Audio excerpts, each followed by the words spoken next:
Sí, yo una pregunta sobre este proyecto de Carabanchel. ¿Cuál es el último paso que ha dado el ayuntamiento? ¿Qué pasos más tiene que dar para que salga adelante? Y si se puede hablar de algún plazo, de algún año, para que esté listo.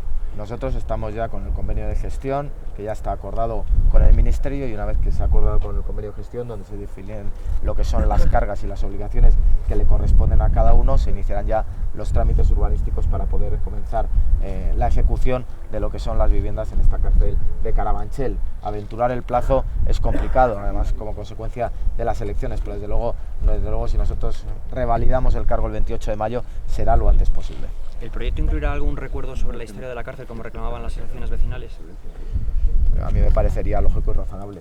A mí me parecería lógico y razonable que en estos terrenos, obviamente, con esta cárcel de Carabanchel que ha habido durante tantos años, hubiera un recuerdo. Es decir, yo creo que eso nadie puede discutir, que también es necesario en aquellos lugares en los que ha habido sitios emblemáticos, definámoslo de esta manera, sitios emblemáticos no en sentido positivo, digo, por supuesto, sitios emblemáticos de una ciudad y de su memoria, que pueda haber un recuerdo, creo que no le puede ofender ni molestar a nadie.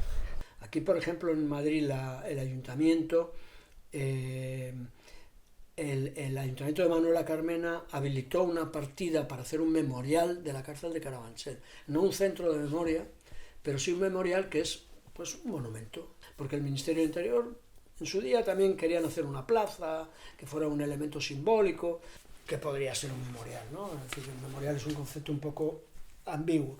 Entonces eso se aprobó por el Ayuntamiento de Manuela Carmena, y cuando entró este ayuntamiento, esa partida la eliminó, le daban 300.000 euros. ¿Qué quiere decir esto? Pues yo creo que un poco este país lo que no tiene es una digestión sana de su pasado, ¿no? No lo ha digerido, ¿no? Entonces el pasado, cuando no está digerido, pues aparece en formas de indigestiones, y en forma de gastritis, en forma de úlceras y de distintas patologías, ¿no? Como son las distintas patologías antidemocráticas, ¿no? Que padecemos. Y la cárcel, bueno, el debate alrededor de la cárcel es un síntoma más, ¿no? Que ni siquiera dentro de la izquierda se ha digerido suficientemente. De 1956, con ocasión de lo que se llamó la rebelión estudiantil, cuando con toda una serie de compañeros tuvimos que reflexionar en la cárcel de Carabanchel sobre lo que era la necesidad de una reconciliación nacional y de una conquista de las libertades. Es un partido público. He tenido cierto choque verbal y amistoso con Fernando al venir hacia aquí, porque Fernando, como es poeta, decía: esto hay que mantenerlo como está, para hacer, y a tú también, para rehabilitarlo, hacer cines, hacer bibliotecas. Rehabilitar esto significa tanto como si se hiciera de nuevo, se construyera de nuevo. Y yo, como he estado en la administración, pues naturalmente hay que sacar los ingresos que produzca el derribo de la cárcel, hay que invertirlo en obras buenas, en obras sociales, obras positivas, viviendas sociales o lo que sea. Enrique, no vayamos, Fernando, por los cerros de Úbeda de la poesía. Aquí está agazapado medio siglo de historia de España, entre ellos lo que pasa, ya lo sé, pero ¿qué importa? Lo que pasa que mi amigo tiene que ver con una política de ocultamiento que ahora se está llevando, y que de alguna manera da lugar a cierto negacionismo del franquismo, ¿no? Como que el franquismo, bueno, pues no se admite lo que realmente fue el franquismo, ¿no?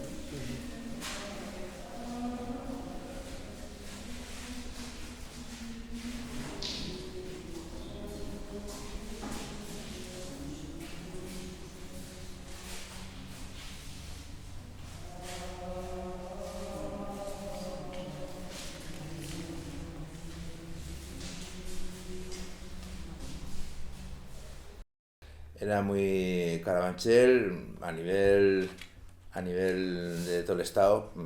O sea, hablar de Carabanchel era hablar de la cárcel de Carabanchel, o sea, no se conocía Carabanchel, digamos, y... Tú eres satánico, ¿verdad? Sí, señor. ¿Y de Carabanchel? Yo lo entiendo, es decir, entiendo que haya gente que piense que eso, una cárcel, sobre todo una cárcel de esa dimensión y de esa importancia, puede haber marcado negativamente su barrio. Lo puedo entender, pero también creo que en un momento dado en el proceso de haber reconvertido la cárcel en otra cosa, como lugar de memoria, pero con una potencialidad. Por ejemplo, nosotros ahora lo que estamos planteando es que el centro de memoria tiene que ser un centro, además de toda la parte, digamos, de testimonio y de historia, tiene que ser un centro de difusión y de propagación y de promoción de los derechos humanos. Eso le cambiaría probablemente la percepción de los vecinos. Es decir, si ya no es un lugar asociado a la represión, sino que es un lugar asociado a la memoria, a la historia, a la cultura, a la identidad, pero no del barrio, sino del país en su conjunto, y además tiene unos efectos positivos o una connotación positiva en el sentido de que de lo que se trata en el fondo es de no de una defensa de la represión, sino de todo lo contrario, de una defensa de los valores democráticos y de los derechos humanos. Entiendo yo que esa gente, con el tiempo, hubiera pasado de sentirse un poquito estigmatizado a sentirse muy orgullosos de tener el lugar donde vienen los especialistas del mundo, hacen congresos, van los niños de todos los colegios de Madrid una vez al año a aprender lo que son los derechos humanos. Y desde luego lo que no había en aquel entonces eran las redes estas que ahora están instaladas. No, ni tampoco la separación. Ni tampoco la separación entre una ala y otra. Pero lo que sí había... Y de hecho el tema de las redes, lo que sí que a mí me hace recordar es que estando yo aquí precisamente en la Quinta Galería, cayó o le soltaron un preso común del tercero, del tercer piso. Que normalmente en el piso, aquí en la Quinta Galería, en la época en la que yo estuve, el piso de arriba era lo que llamaban el Palomar, porque era además donde estaban pues todos los homosexuales, etcétera, ¿no? Pero aquí estaban lo que llamaban las madres, los madres, homosexuales bueno, femeninos. es verdad. En otra galería estaban lo que llamaban los aquí bujarrones, salían eran los los homosexuales bujarrones, masculinos. se contoneaban como si estuvieran como tan listos. Sí, hombre. Si yo nosotros estábamos también. cuando yo me casé me metieron en la celda una travesti preciosa que había que se llamaba Tercerola, para ver si podía consumar el matrimonio, ¿no? Y aquí,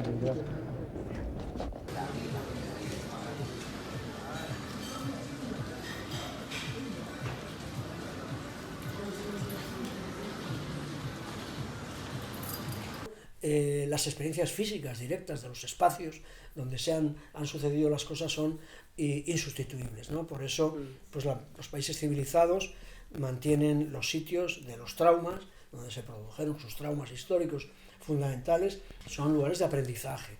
Y la cárcel de Carabanchel, tal como nosotros la entendíamos, era un pequeño microcosmos donde se podía conociendo lo que pasaba dentro de la cárcel, se podía conocer lo que pasaba en el país. ¿Por qué? Pues porque allí tenías presos sociales, presos políticos, presos de conciencia de muchos tipos, que expresaban muy bien cuál era ese mundo opresivo, ese mundo represivo que era el franquismo.